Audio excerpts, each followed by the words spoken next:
확률과 통계 첫 번째 시간으로서 경우의 수, 여러 가지 순열에 대해서 알아보기 전에 우리가 고등학교 1학년 때 경우의 수에 대해서 간략하게 배웠을 거예요. 자, 순열과 조합에 대해서 배웠을 텐데 먼저 순열에 대해서 배우기 전에 첫 번째 경우의 수, 합의 법칙에 대해서 아마 배웠지. 자, 두 사건 A, B가 동시에 일어나지 않을 때 사건 A와 사건 B가 일어나는 경우의 수가 각각 mn이면 자, 사건 A 또는 사건 B가 일어날 경우의 수는 n 플러스 n가지다. 그래서 예를 들어서 초콜릿이 3가지 종류가 있고 그 다음 사탕이 5가지 종류가 있을 때 자, 그러면 초콜릿과 사탕 중에서 하나를 선택하는 경우의 수를 구하라 그러면 초콜릿과 사탕 중에서 하나를 선택할 수 있는 경우의 수는 초콜릿은 3가지가 있고 사탕은 5가지가 있으니까 4 플러스 5 해서 8가지다. 자, 그래서 합의 법칙을 사용한 경우죠. 이런 식으로 생각할 수가 있죠. 그 다음 곱의 법칙은 지금 고등학교 때 배웠던 걸 다시 한번 정리한다라고 생각하고 보세요.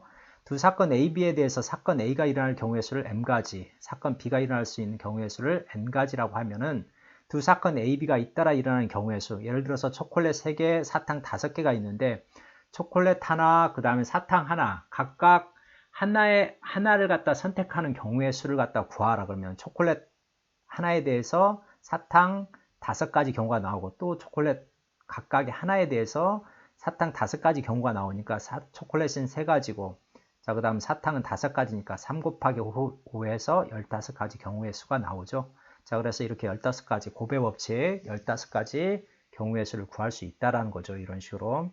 자, 그 다음 순열에 대해서 배웠으니까 순열은 서로 다른 n개 중에서 r개를 택하여 일렬로 나열하는 것을 갖다 우리가 n개에서 r개를 택하는 순열이라고 이야기했었죠. 자, 그래서 이 순열의 수를 갖다 기호로 npr이라고 썼을 거야. 자, 그래서 npr을 우리가 계산할 때 어떻게 썼냐면 n개 중에서 r개를 뽑아서 나열하는 거니까 자, 그럼 이런 식으로 r개를 뽑아서 쭉 나열하는 거니까 자, 그럼 이게 r개죠, 이게. 자, 이게 r개란 말이야, 이렇게. 이게 r개가 되는데 그럼 첫 번째 올 수 있는 경우의 수는 이쪽에 올 수 있는 경우의 수는 n가지죠. n개 중에서 r개를 뽑으니까 첫 번째는 n가지 경우의 수가 나온다고. 두 번째는 자, 여기서 한 가지를 썼다고. 한 가지를 썼으니까 남아있는 것은 n-1가지잖아. 그래서 여기가 n-1가지. 그 다음 여기도 이제 2가지를 썼기 때문에 여기는 n-2가지. 자, 그래서 이런 식으로 쭉 해서 여기는 r번째는 n-r 플러스 1가지 경우의 수가 나오죠. 그래서 얘를 싹 곱한 게 바로 npr이라고 했죠. 자, 그래서 npr의 순열의 수는 서로 다른 n개 중에서 r개를 택하는 순열의 수는 npr. 그래서 n, n-1, n-2 쭉에서 n-r 플러스 1 해서 이게 r개죠, r개. 이것의 개수가 r개잖아. 자, 그래서 r개를 갖다 곱해주면은 우리가 n 팩토리얼을 갖다 n-r 팩토리얼로 나눈 거지. n 팩토리얼은 것은 n 곱하기 n-1 곱하기 쭉에서 2 곱하기 1까지 곱하는 것을 n 팩토리얼이라고, n의 계승이라고 하죠. 자, 그래서 n 팩토리얼을 n-r 팩토리얼로 나눠주면 이 형태가 나온다라는 것을 갖다 우리가 알 수가 있죠. 그래서 얘를 이렇게도 표시할 수 있다라고. 자, 그 다음 여러분이 이 기호의 성질을 보면 np, n값은 n개 중에서 n개를 뽑아서 일렬로 나열하는 거니까 n 팩토리얼. np0는 그냥 1, 0 팩토리얼은 1이라고 했죠. 자, 이것을 갖다 여러분이 다 기억하고 있을 거야. 고등학교 1학년 과정에서 배웠기 때문에 다 알고 있다라고 생각하고 다시 한번 정리한다 생각하고 한번 알아봤습니다. 자, 그럼 여기에 관련된 문제 한 3가지 정도가 있는데 이 3가지 문제를 한번 풀어보고 넘어가 볼까?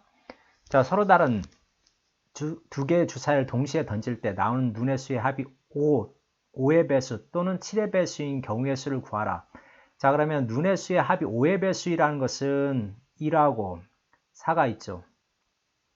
자, 1, 4가 있고 그 다음 2, 그 다음 3, 그 다음 3하고 2, 그 다음 4하고 1. 자, 이렇게 나오는 몇 가지 경우가 있어. 하나, 둘, 셋, 4가지 경우가 있죠. 자, 그래서 4가지 경우, 5가 되는 경우, 그 다음 10이 되는 경우는 5의 배수라고 했으니까. 자, 10이 되는 경우는 1하고 6 안 되죠. 7이니까. 그 다음 2하고 6 안 되죠. 3하고 6 안 되지. 4하고 그 다음 4하고 6 나오죠. 그 다음 5하고 5 나오겠죠. 그 다음 6하고 4 나오니까. 자, 그래서 여기 4가지, 3가지. 자, 그 다음 5니까 15가 나올 수 있나? 6 더하기 6은 12가 되니까 더 이상 안 나오죠. 그래서 이것은 4가지 더하기 3가지니까 5의 배수는 7가지가 나오고, 그 다음 7의 배수는 1하고 6이 있죠.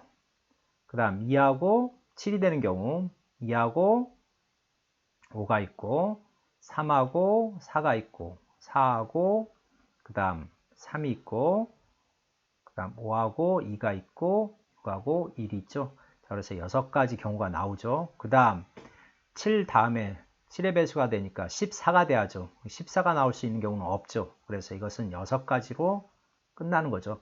자, 그래서 5의 배수 또는 7의 배수가 되는 경우의 수는 7가지, 6가지니까 7 플러스 6 해서 몇 가지? 13가지. 이런 식으로 구할 수가 있다라는 거야. 자, 그 다음 여기는 a 플러스 b, x 더하기 y 더하기 z를 전개식에서 서로 다른 항의 개수를 구하라고 했으니까 ax, ay, az, a에 대해서 3가지, b에 대해서도 3가지니까, 자, 그러면 2 곱하기 3 해서 6가지 경우가 나오죠. 자, 그래서 6가지 경우를 갖다 여러분이 구할 수 있죠. 서로 다른 항의 개수는. 자, 그 다음 5명의 후보 중에서 회장, 부회장, 총무를 각각 1명씩 선출하는 경우의 수. 자, 회장, 부회장, 총무니까 회장이 될 수 있는 경우의 수는 몇 가지? 그렇죠. 5가지 경우가 있죠. 자, 그럼 회장이 1명이 됐으니까 이제 부회장은 4명 중에서 나와야 되니까 그래서 4가지, 총무는 3가지. 자, 그래서 이것은 20 곱하기 3이니까 60가지.